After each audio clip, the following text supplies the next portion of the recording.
ಯಾದಗಿರಿ ಜಿಲ್ಲೆಯಲ್ಲಿ ವಿದ್ಯಾವಂತರ ಕೊರತೆ ಬಗ್ಗೆ ಮಾತನಾಡಿದರು. ಆದರೆ ಒಂದು ಸಂತೋಷದ ಸಂಗತಿಯನ್ನು ಕೂಡ ಅವರು ಹೇಳಿದ್ದು ಸ್ವಾಗತಾರ್ಹವಾಗಿರುವಂತಹ ಬೆಳವಣಿಗೆ. ಸಾಕ್ಷರರ ಸಂಖ್ಯೆ ಯಾದಗಿರಿ ಜಿಲ್ಲೆಯಲ್ಲಿ ಕಡಿಮೆ ಇದ್ರೂ ಕೂಡ ಈ ವರ್ಷ 4 ಜನ IAS ಅಧಿಕಾರಿಗಳಾಗಿ ಪಾಸ್ ಆಗಿದ್ದಾರೆ ಅನ್ನೋದು ಇದು ಜಿಲ್ಲೆಗೇನೆ ಬಹಳ ದೊಡ್ಡ ಕಿರೀಟವನ್ನು ಇಟ್ಟಿರುವಂತಹ ಕೀರ್ತಿಯನ್ನು ತಂದೆ ಅನ್ನುವಂತಹದ್ದನ್ನು ಹೇಳಲಿಕ್ಕೆ ಮರೆಯೋದಿಲ್ಲ. ಆದರೆ ಇವತ್ತು ವಡಗೇರ ತಾಲೂಕು ಜನಸಂಖ್ಯೆಯ ಸಾಕ್ಷರತಾ ಪ್ರಮಾಣ ಬಹಳ ಕಡಿಮೆ ಇರುವಂತಹದ್ದು ಕೂಡ ಮುಚ್ಚಿಡುವಂತ ಸಂಗತಿ ಏನಲ್ಲ.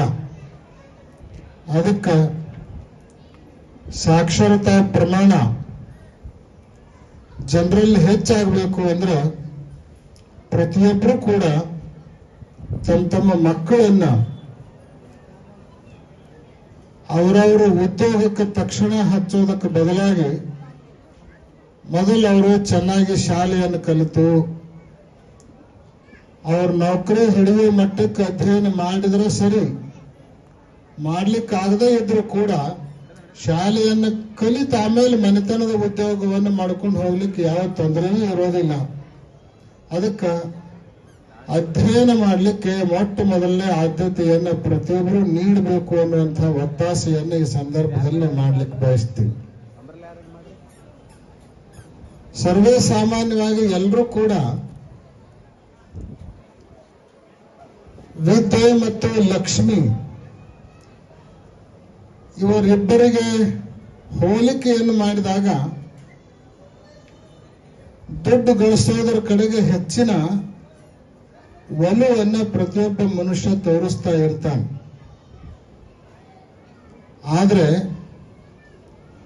ಎಲ್ಲರೂ ನೆನಪಿಟ್ಕೊಳ್ಬೇಕಾಗಿರುವಂತಹ ಮಾತೇನು ಅಂದ್ರೆ, ದುಡ್ಡೇ ದೊಡ್ಡಪ್ಪ ಅನ್ನೋ ನಾಣ್ಣುಡಿಯಂತೆ ದುಡ್ಡಿಗೆ ನೀವು ಮಣಿ ಹಾಕಿದ್ರು ಪರವಾಗಿಲ್ಲ, ದುಡ್ಡು ದೊಡ್ಡಪ್ಪ ಆದರೂ ಕೂಡ ವಿದ್ಯೆ ಅನ್ನೋದು ಅದರ ಅಪ್ಪ ಅನ್ನುವಂತಹದ್ದನ್ನ ಇವತ್ತು ಎಲ್ಲರೂ ನೆನಪಿನಲ್ಲಿ ಇಟ್ಕೊಳ್ಬೇಕು.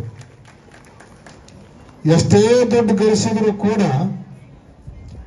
ಅದನ್ನು ಹೆಂಗ್ ಬಳಸಬೇಕು, ಹೆಂಗ್ ಉಳಿಸಬೇಕು, ಹೆಂಗ್ ಬಳಸಬೇಕು ಅನ್ನೋ ಜ್ಞಾನ ಇರದೆ ಹೋದ್ರೆ ಕುಳಿತು ಉಂಡರೆ ಕುಡಿಕೆ ಹುಣ್ಣು ಸಾಲದು ಅನ್ನೋ ಮಾತಿನಂತೆ ಸಂಪಾದನೆ ಮಾಡಿದ ದುಡ್ಡೆಲ್ಲ ಅದು ವ್ಯರ್ಥ ಆಗಿ ಹೋಗ್ಬಿಡ್ತದೆ. ಅದಕ್ಕಾಗಿ ಮೊದಲು ನಾವು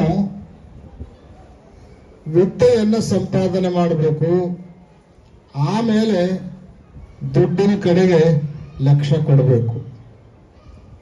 ಒಬ್ಬ ಸುಭಾಷಿತಕಾರ ಪಂಡಿತ ದುಡ್ಡಿಗೆ ಮತ್ತು ವಿದ್ಯೆಗೆ ಹೋಲಿಕೆಯನ್ನ ಮಾಡಿ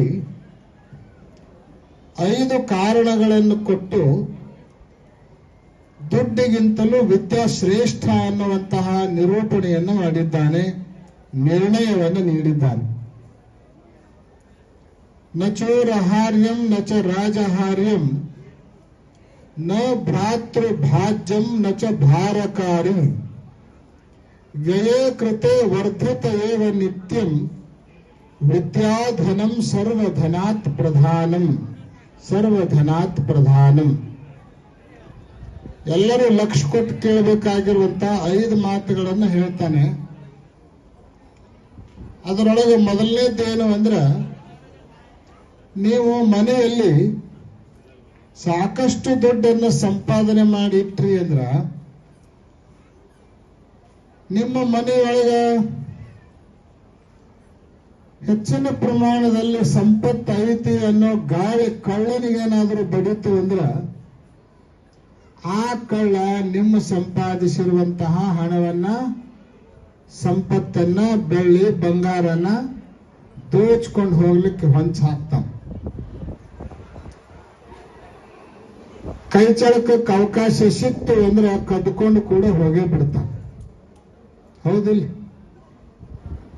ನೀವು ಗಳಿಸಿರೋ ಸಂಪತ್ತು ಕಳ್ಳನಿಂದ ಕದಿಯಲ್ಪಡ್ತದ, ಕಳ್ಳ ಕದ್ಕೊಂಡು ಹೋಗಬಹುದು.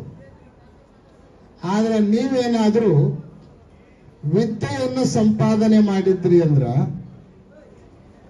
ಡಿಗ್ರಿ ಮುಗಿಸಿ ಪದವಿ ಪಡ್ಕೊಂಡು PhD ಮಾಡಿದ್ರು, 2-3 PhD ಮಾಡಿದ್ರಿ ಅಂದ್ರ ಇವನ್ ಹತ್ರ ವಿದ್ಯೆ ಬಾಳ ಅದ ಅಂತ ಹೇಳಿ ನಿಮ್ಮಲ್ಲಿರೋ ವಿದ್ಯೆಯನ್ನ ಕದ್ಕೊಂಡು ಹೋಗ್ಲಿಕ್ಕೆ ಯಾವ ಕಳ್ಳನಿಂದಲೂ ಸಾಧ್ಯ ಇಲ್ಲ.